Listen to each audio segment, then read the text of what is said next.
Hello and welcome to another women's cricket video on Rep Sports. I'm Snehashish Mukherjee and obviously I'm joined by Trishadi. And today we're going to discuss about the You're India's... joined by Trishadi for the last time from India. Oh yes.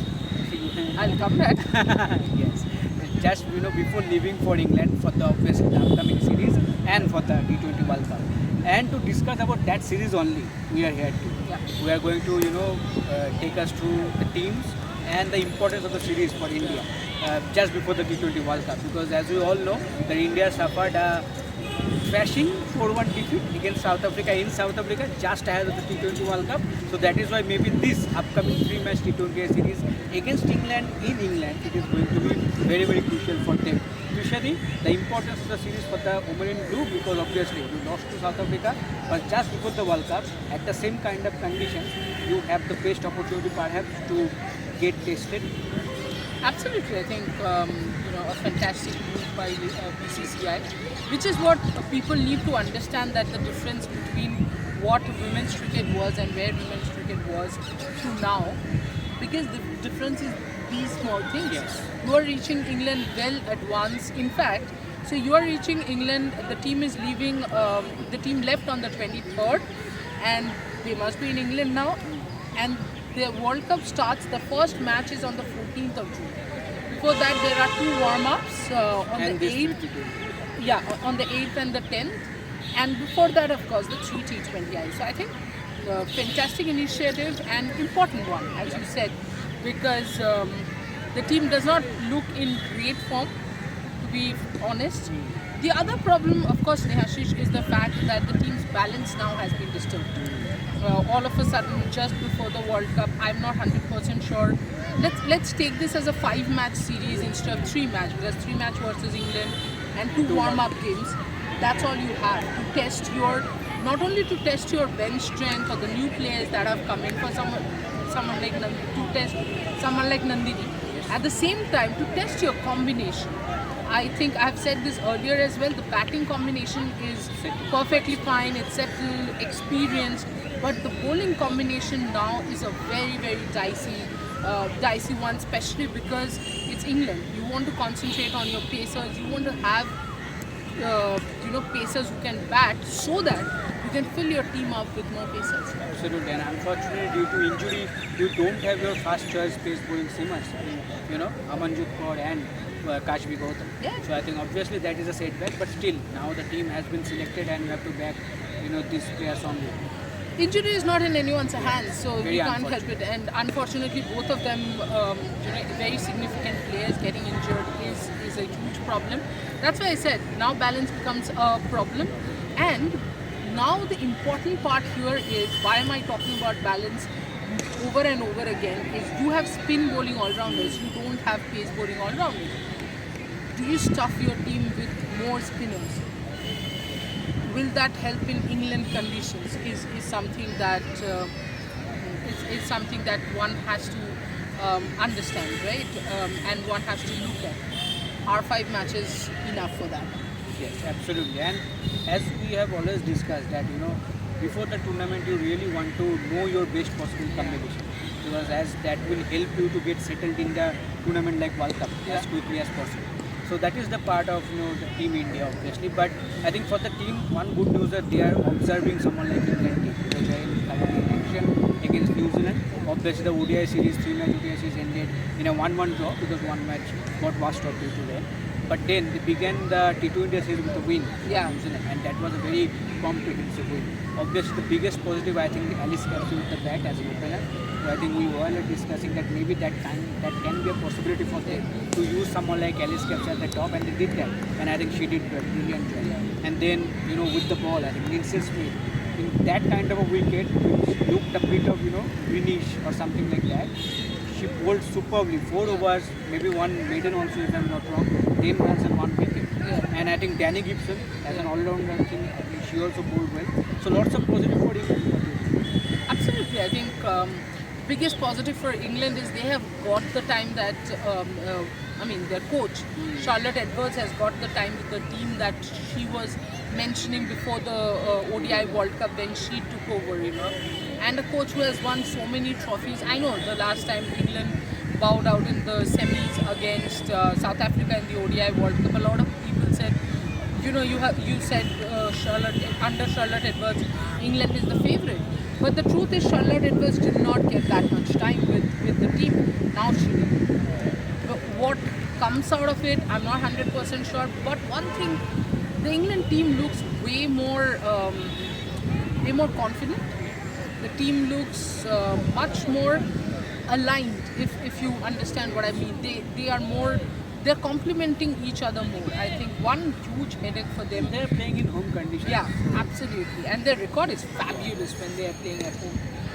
The only other thing which kind of is bothering is Nat Brandt is slowly becoming Sophie Molyneux. Yes, I think that's a huge setback, from the team's perspective. Yeah. Obviously, initially she missed the New Zealand ODIs, Yeah. and that time we got the update that the medical team will assess her fitness, and then they would love to see her in action in the T20s, both against New Zealand and India. But unfortunately, then the update came from ECB that they don't want to risk their captain, and now she will miss both the T20 series against New Zealand and India. So against India, we're not going to see Nat Brandt in India. But Tushadi, as a team, when you see your captain is injured and missing the game just before the World Cup, from team's perspective, is it a very worrying thing, or maybe like we can manage, and when she come back, we can still do it? And I don't think they will be bothered much, to be fair. Nat Brandt is someone who plays cricket all over the world. So it's not like she needs to come and really adjust herself or something of that sort. What does bother, I would say, not about whether, yes, one huge question is whether she gets to plays or not. And I don't know, I just have a feeling in the group games she might not play too many matches. Because, West Indies can in T20s and is a team that can surprise you. But to be honest, that group pretty much looks like England, New Zealand. So you are thinking that maybe the New Zealand game and maybe West the Indies. significant game. Yeah, I think the West Indies and New Zealand games she'll try to play, whereas she might rest. And even if she plays, I don't think we'll see her bowl in those matches. I mean, in most of the matches, I think we'll see her bowl in the New Zealand West Indies match. Again, depending on which West Indies plays. If the West Indies is not doing well in that particular game, then I don't think she'll risk it. She'll play for sure. It's a home World Cup. Possibly her last. We don't talk about that, but possibly her last as well. So, but yeah, it's a huge headache. Having said that, one thing I don't know. Does the opening combination not bother you? England's opening combination of Sophia Dunkley and Alice Capsey. Did you think it should be, or do you think it should be Danny Wyatt and Alice Capsey? I predicted that Danny White should open because the form that she showed, if you can remember, I think it was WBBL, if I'm not wrong. 100. It was 100, right? No, WBBL, yes. It was in WBBL, I think. She was batting brilliantly. Yeah. So she was batting brilliantly. But if you see in the ODI World Cup also, they didn't use her that much. So again, but still, what I thought that maybe in this format, in a home World Cup, maybe they would go for someone like Danny Wyatt, right, who have that explosive option at the top, and along with someone like Alice Capsey, because Alice Capsey can play those two kind of games. Right? She can be an explosive option if needed, and she can play a longer innings also if needed. So I think using Alice Capsey at the top, I think it's a very good option to have, and using that, so that's good. But Sophia Dunkley, I still have some questions, but you never know. I think if somehow they start to click and they start to give good start, especially in the World Cup, then England will be much more. Yes, with Dunkley, I mean, I can go on technical, in the technical way, and not only against spinners. I just think her, the way her bats comes down is problematic in the sense there's a lot of gap between the bat and the pad. Chances of bowl, if you can bowl wicket to wicket, to her increases. Having said that, I think, you're right. They're looking at Alice Capsey for consistency and Dunkley for the strike rate, I think. Okay, last question, which is in the video. Usually, there are so many players to watch out for from the England side. The 18-year-old Keely Coleman. I think the spinner, I think that will be a huge opportunity for her against India. And even someone like Danny Gibson. Yeah. I will look into that. All-round option.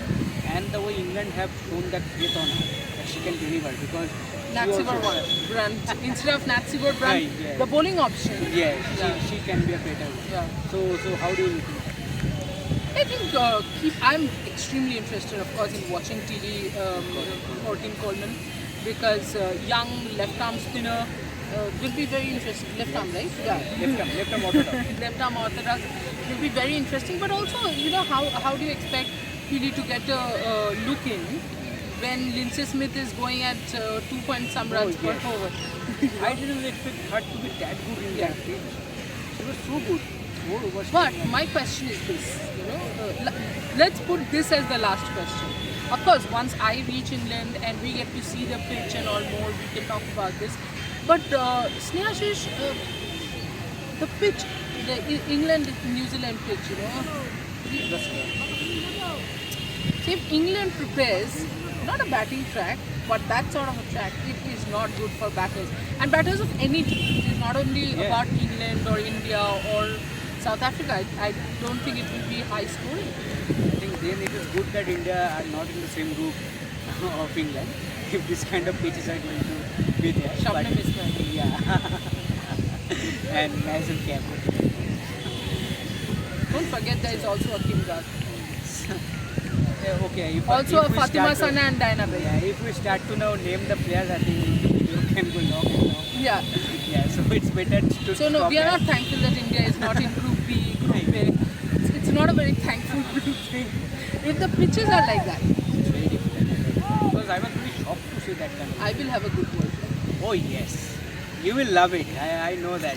You will love it because if 2 or 3 pacers are doing the job in the World Cup in England condition, you will see, Tushati with all full smiles. Yeah. I saw that pitch and I was like, This is the one. Yes. But overall, actually, the way England prepared that pitch, I think the first T20 against England, I think it was quite a bit surprise to see.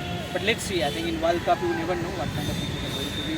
Maybe the first 1 or 2 games will give us the answer that what kind of pitches you can predict for. So this is that of now.